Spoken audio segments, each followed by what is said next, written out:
In today's video, we will bring news about the new He-Man movie, Masters of the Universe, which is getting closer and closer.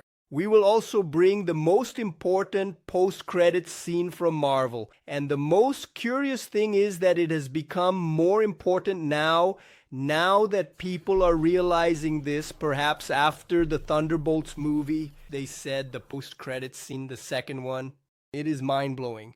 And Sony has a wild idea to make Spider-Man movies without Spider-Man, but with Spider-Man appearing. How is that? We will discuss it in today's video.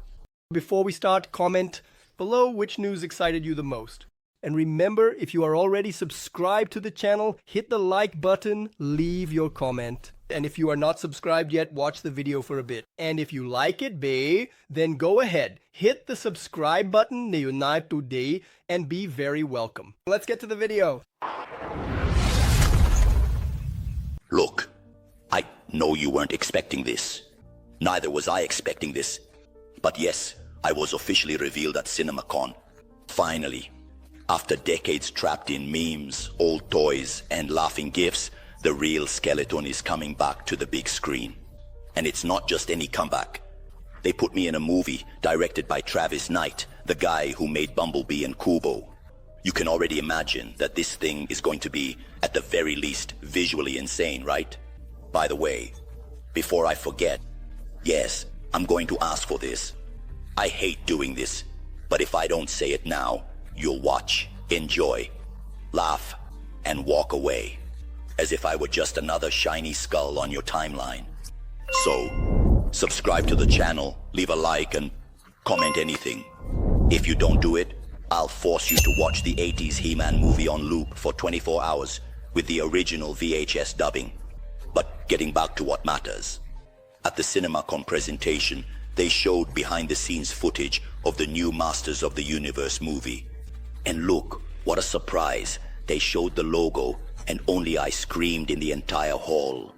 It was the least they could do after years of waiting. The images revealed that the visual style will faithfully follow the 80s cartoon. He-Man is there with his action chest and impeccable hair.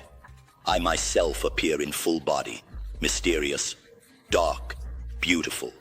They just didn't show my face because, you know, they saved the best for the cinema. Nicholas Galitzine was chosen as He-Man, and the guy Luke filled out the uniform as if he had been created in Mattel's lab. Camila Mendes as Tila, and Jared Leto as me. Yes, he plays me. I know it's strange to think of Jared Leto wearing my hood, but it actually worked. They showed images of him walking with the scepter, which is identical to the one from the cartoon. And they also showed concept art with my face.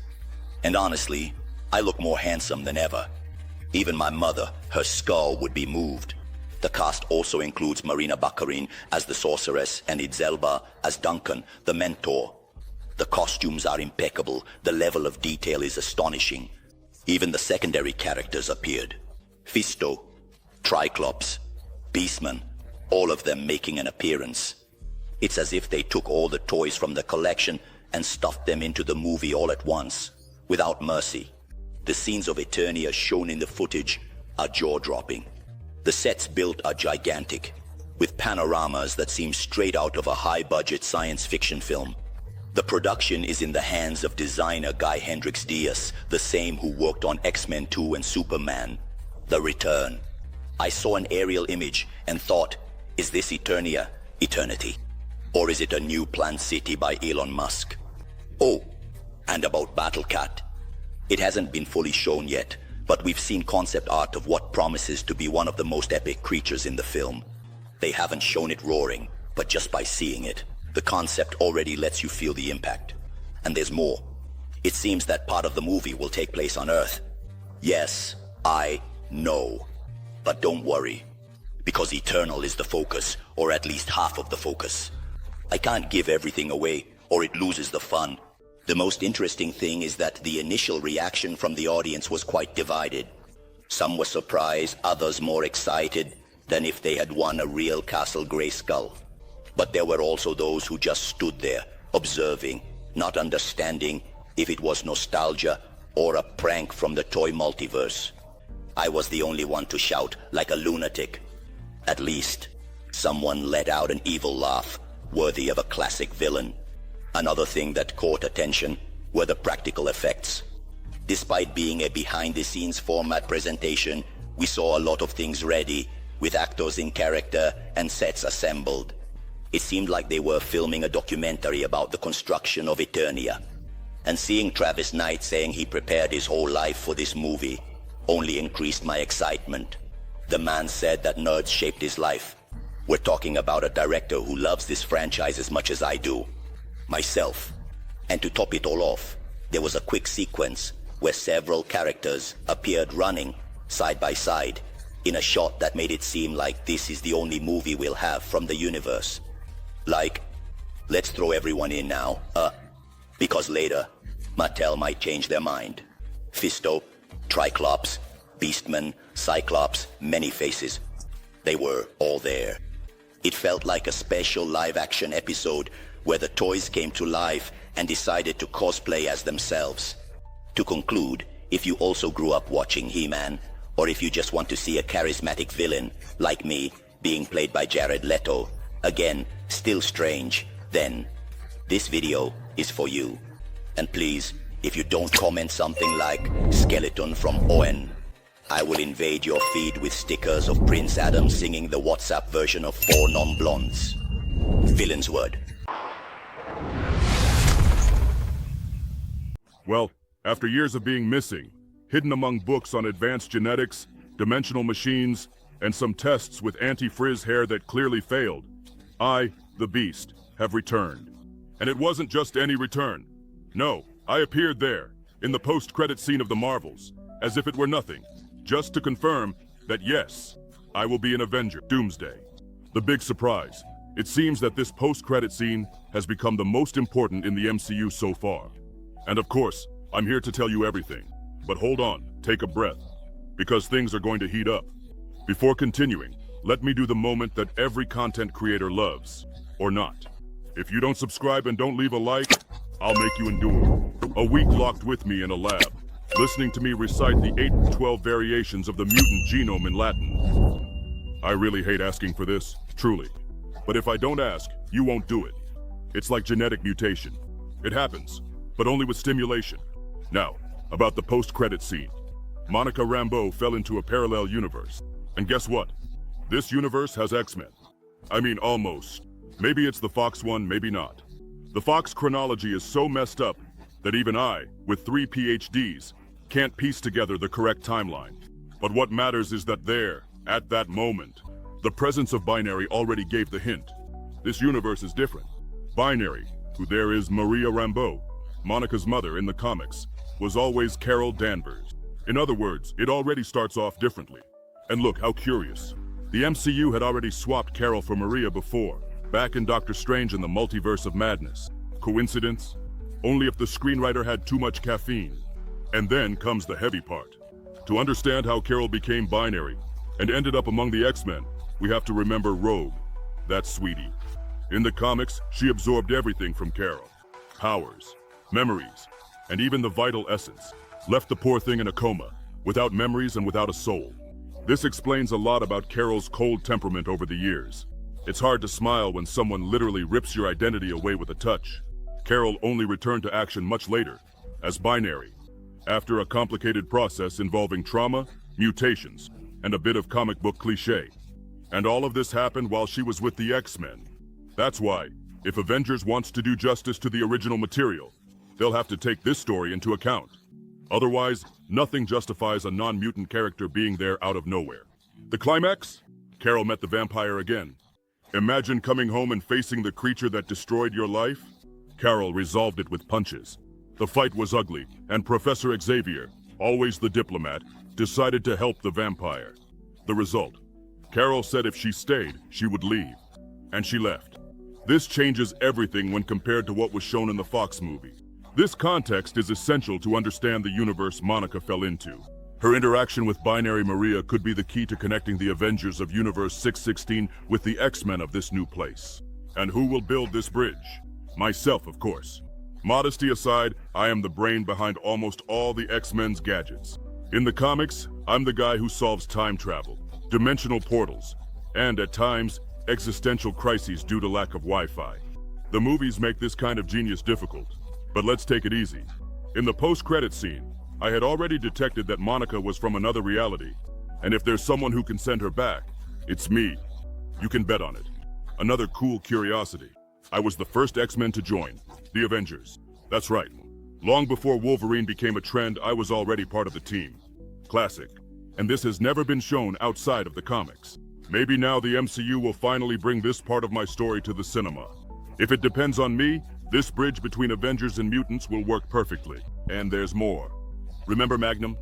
Wonder Man for those close to him. His friendship with me was one of those that is missed in cinema. We played ping pong together. I held the paddle with my foot. He would get mad and then laugh. The comics even had a series of us as a duo.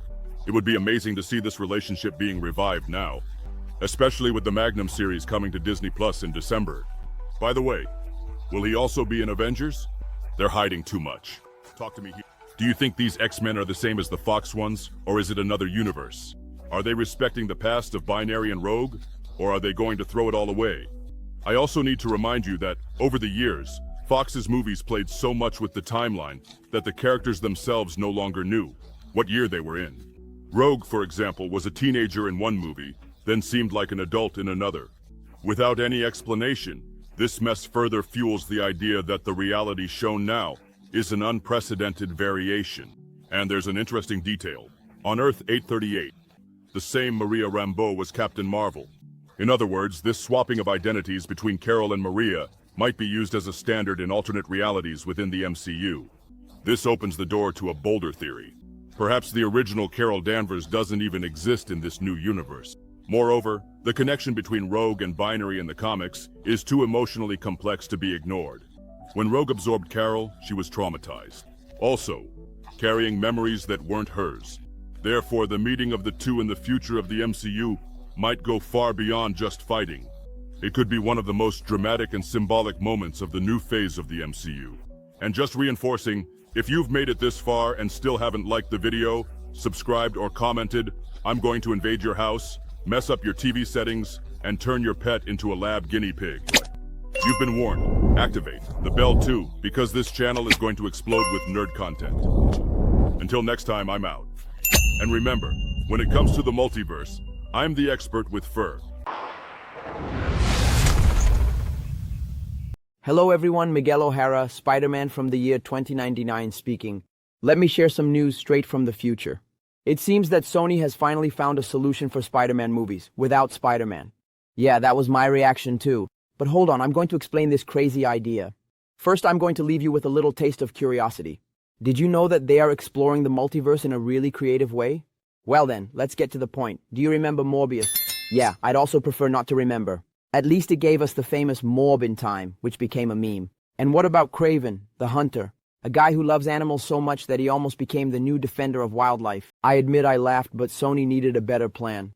Now, let's get to the point. They decided that instead of insisting on these villains, who are kind of good, kind of bad, the plan is to focus on the variant versions of Spider-Man from the multiverse. Yes, those that don't literally have to be called Spider-Man, but still deliver the same universe full of adventures. The first example of this new phase is Spider-Man in the Air, that stylish one from the 1930s. It's going to be a series in partnership with Amazon and possibly featuring Nicolas Cage. And it looks like there's more to come. Spider-Gwen, Spider-Woman, and even Spider-Ham are on the radar. I know, Spider-Ham sounds like a joke, but trust me, the little guy has potential. And of course the most important part. All of this without breaking the contract with Disney. The name Spider-Man is still locked in the vault, but the multiverse is big enough to explore new territories. Now, let me tell you something interesting. According to the rumors, it seems that even I, Miguel O'Hara, the Spider-Man from the year 2099, am on the list of new projects. That is, if they don't call me Spider-Man, of course. Then they have to come up with another name for me. How about something like Arachnid of the Future? Well, I'll leave that to the marketing team. The fact is that Sony wants to avoid wearing out the name, Spider-Man, while still delivering stories connected to the universe. That makes sense, after all, if even Spider-Ham. Hey Angel, please really don't do that. Please, watch out. Just imagine what could come out of these new ideas. Now tell me, would you bet on a movie of mine or a series with Spider-Ham? Because I think this multiverse still has a lot of stories to tell. Now I want to hear from you. What do you think about Sony's idea of making movies and series about spider variants? It's really crazy. Do you think it's gonna work? Go ahead and leave your spider. Come on. Don't forget to leave your spider like and subscribe to the channel because there are more news coming your way.